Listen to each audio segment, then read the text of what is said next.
Good morning, good morning, good morning. How are we? It is super early in the morning. Let's get my phone out. And apologies for this horrendous lighting. It is Thursday, the 15th of February, and it is, can you get that time? It's 3:30 in the morning. I am about to make my way to the Dublin airport. I'm about to drive there, make my way to London. Having to London properly. I was in London very briefly last year for literally like 36 hours, but I make my way to London for the first time properly in 2 years. Going to see 4 shows over 2 days. Seeing the matinee of Wicked today, evening performance of 42nd Street. Tomorrow I'm seeing the matinee of Dreamgirls and the evening performance of Everybody's Talking About Jamie. 3 shows I haven't seen before. I have seen Wicked. Very excited, so come along with me.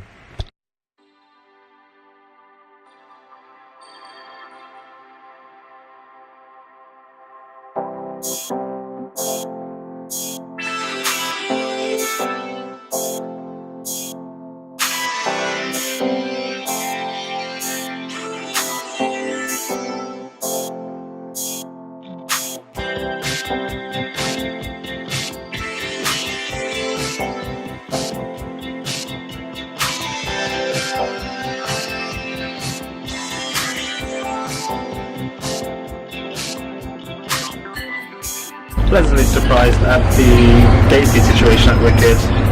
Was like that 9 o'clock. I got pretty good tickets, but so can't actually complain. Got the front row which I was looking for, and now I'm going to make my way to Drury to get tickets for 42nd Street.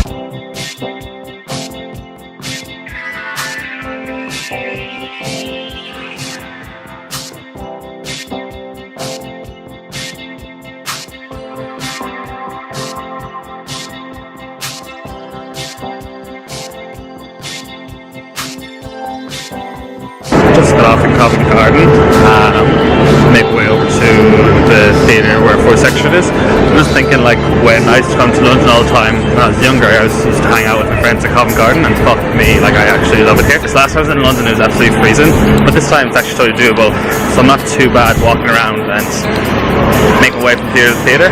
So hopefully now they have tickets for 42nd Street. I'm pretty optimistic they'll have tickets for it also, and yeah, we will see what happens.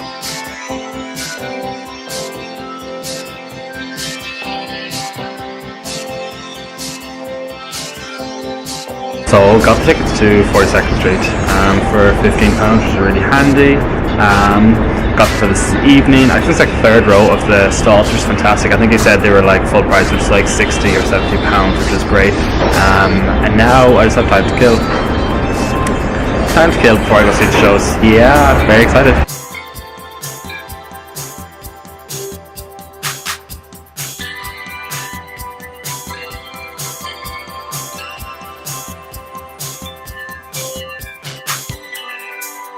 So I'm outside Savoy Theatre, and it's really interesting because this is where my whole entire love for theatre started. Because like 8 years ago I won tickets to Legally Blonde. It was actually literally about 8 years ago. I won tickets to Legally Blonde while I was in its previews in London because it was a really bad period of snow. So I flew over for the show, and I remember it all so well coming to this boy, not having a clue what to expect from a West End show or production in general. And here I am, how many fucking years later, seeing my 70th show. So long ago. I wish Legally Blonde was back in this theatre though. I wish. I'd give anything to have a production of Legally Blonde again somewhere. Hopefully on Broadway. It's funny, I saw this production of Lion King years ago when I was in London, and I really disliked it. Oh my god, my hair is going everywhere. It's so windy right now. It's like I'm in a wind tunnel. But I saw this production years ago and didn't like it one bit whatsoever. Thought it was such a bore. I couldn't understand all the hype around it, because I was just like, I don't like the show. I'm sure nobody else likes it. But then last time I went and saw it in New York and had a totally different idea of the show. Loved it in New York, didn't like it in London, but my friend had seen it the week after I saw it, and she also saw the performance I saw, which was about maybe 3 or 4 years ago, and she said it was a totally different show the following week with a different cast in the show. But yeah, just interesting points that even though you might not like a production in one spot, doesn't mean you're not going to like it in another spot. In its defense, it's a gorgeous theatre. It's far nicer than the New York theatre, in my opinion, the Minx stuff. This is the Lyceum behind me. The Minskoff Theatre is not as nice as the Lyceum. Just look at that behind me. Gorgeous.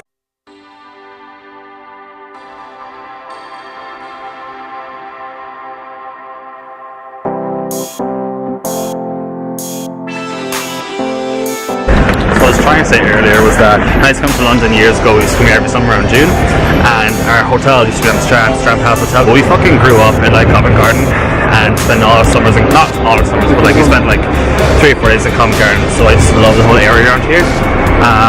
And just we used to always explore in the morning time. It's just really a nice area. I'm actually really having a lot of fun being on my own right now and just like looking around London. Because whenever I've been here before, I've always been with like groups of people, so obviously you get pulled into places to go see people and go see things. So it's really nice for us just to be able to walk around, go see all the new marquees, what new theatres are around, and just see how things have changed over the years since I've been here.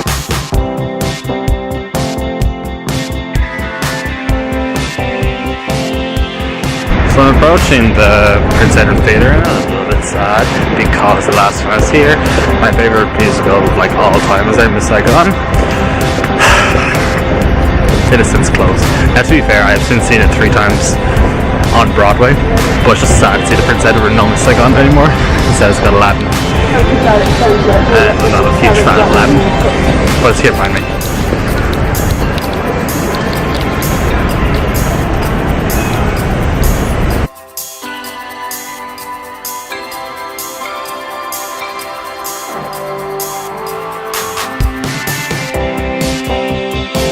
Really buzzing. London's actually buzzing today. Take a look around. Everybody in a good mood.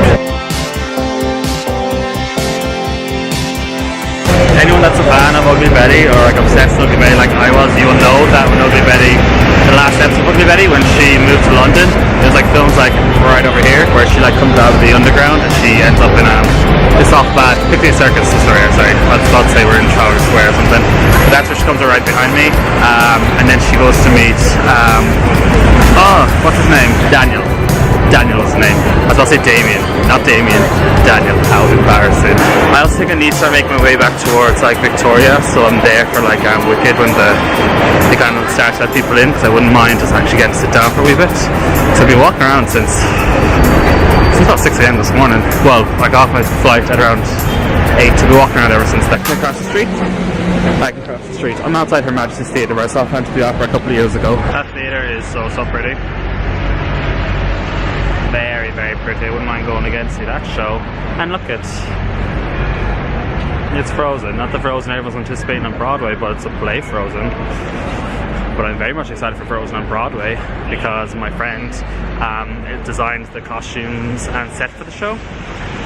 So I'm very excited to see what he's putting up on the Broadway stage, because obviously it's highly anticipated and it's going to be pretty much a smash no matter what happens. So anyone that's an Ugly Betty fan knows that this is where Daniel and Betty had their wee meet-up after she moved to London. This is a moment kind of everybody was waiting for, I feel like. I know I was waiting for that moment after 4 seasons of an amazing TV show, which probably birthed my love for New York City, just watching that show, and then Sex and the City just like reiterated that love for it.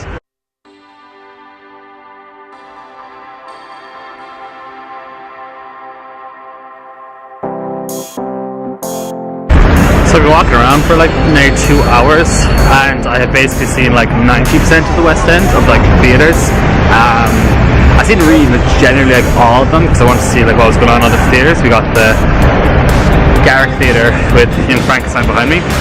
I was going to go see Young Frankenstein and then I thought, you know what, I actually want to go see Dreamgirls because I want to see some gals sing the hell out of those songs.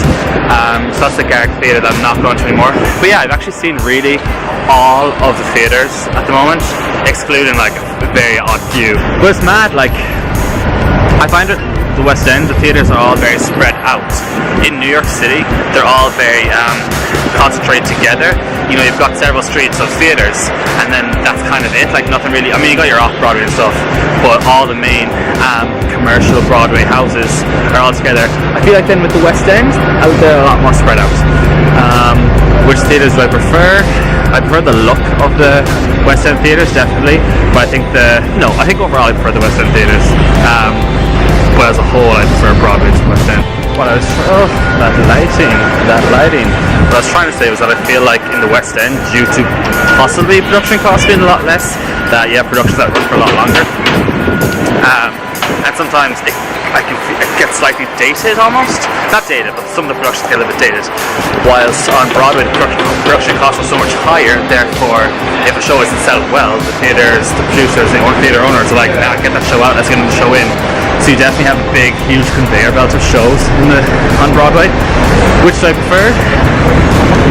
I think I prefer that about Broadway, because you have a lot more new shows coming in. And I feel like with the West End, you get a lot less new shows sometimes. You got shows running for a lot longer. So yeah, personally, I just think I prefer the Broadway, where the theatres and the shows come and go a lot quicker. But then of course you get shows like that you love, like I love Bandstand and Great Comet, and obviously those close far too soon. Bright Star closed far too soon. There's obviously several productions that closed too soon, which is the downside of it being very much a huge money racket and a business thing over on Broadway. Both are two very different places.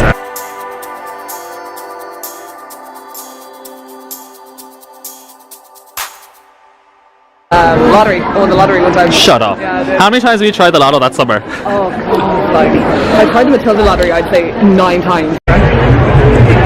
We finally made it to Wicked. This is D. Hi. We have to also acknowledge that when we were in New York a couple of years ago, at the same time, we were trying to see Wicked, and we were just saying on the way down that how many times How many times have you seen this show?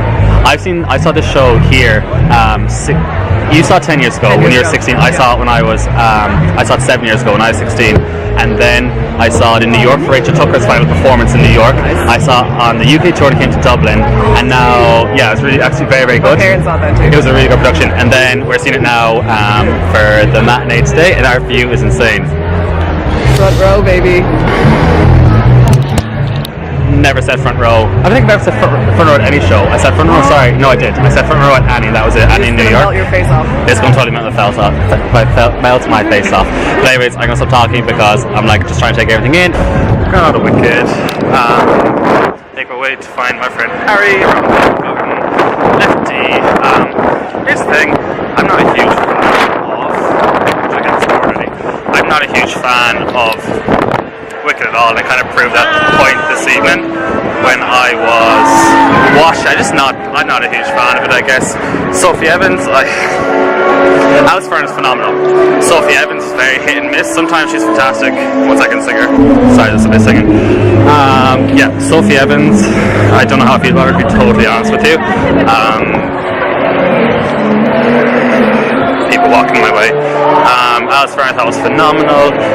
Sophie Evans was very much hit and miss. I'm kind of done seeing Wicked now for a while, I feel like, after that. Love Front Row though. Front Row is fantastic. You see absolutely everything, and Defying Gravity is probably the best Defying Gravity I've ever seen. And I've seen 4 Defying Gravities at this stage. Yeah, the lighting's kind of funny around here. Probably see. Can you see? Can you see Voice Action in the background? Voice Action is way back there.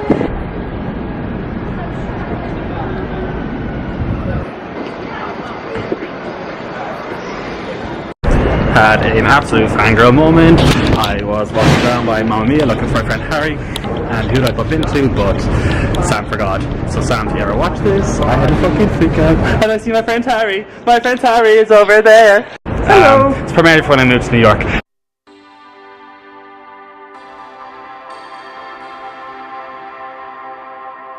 So day seats today, £15. The view is very, very good. We're 3rd row.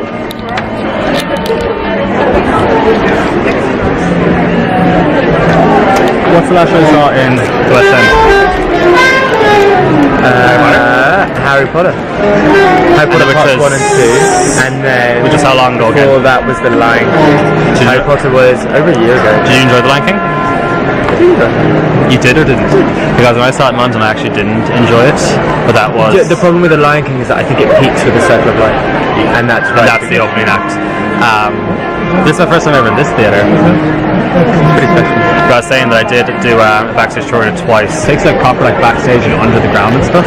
In Drury Lane, which I did for Oliver, and when I did it for Oliver as well, they're actually rehearsing the show at the time. Who's in Oliver? Like we were up the back, like up the balconies, and then while they were rehearsing the show, we were walking through the theatre, so you could like see some of the rehearsals. And then when we walked through it for Shrek, they had like up in there, they have the dragon. The dragon is to fly down. So when you're walking through the rehearsal, when you're walking through it, the dragon was up in the thing, yeah. Harry Potter, without spoiling it, it's got a really special moment with things flying. I'm not seeing Harry Potter until July, so I have another couple months to wait. Just out of 42nd Street, Thoughts, Harry. Okay, I'm gonna start off and say that show is fucking incredible. I was not expecting what I just saw. Whoever plays the main girl, the blonde, is phenomenal. Everything about the show I could not. There's literally not one part of the show that I would like say I did not like. And then the final, not the final number, the 42nd Street where all the stairs come out and it's all lit up, is incredible. The orchestrations, everything. £15 for day seat, third row. Probably the best production I've ever seen in my life, and that comes after Hello Dolly, which I saw over the summer. Thoughts, 5 words or less? I'm just going to say speechless, because it left me speechless. It really does, and it literally takes a breath away, and they didn't spare 1 cent on the production. Which are we going? I feel like they literally didn't spare 1 cent on the production, like they threw every last cent at it, and I just wish that show could keep running. I see him. I see the man on the bike. The little Galway boy doesn't know what it's like to be in a big city. What's a box? Saved his life too. But yeah, I'm going to end this right here because I've been holding this up all day. Voice acting is phenomenal. Wicked. I'm so shady. Bye.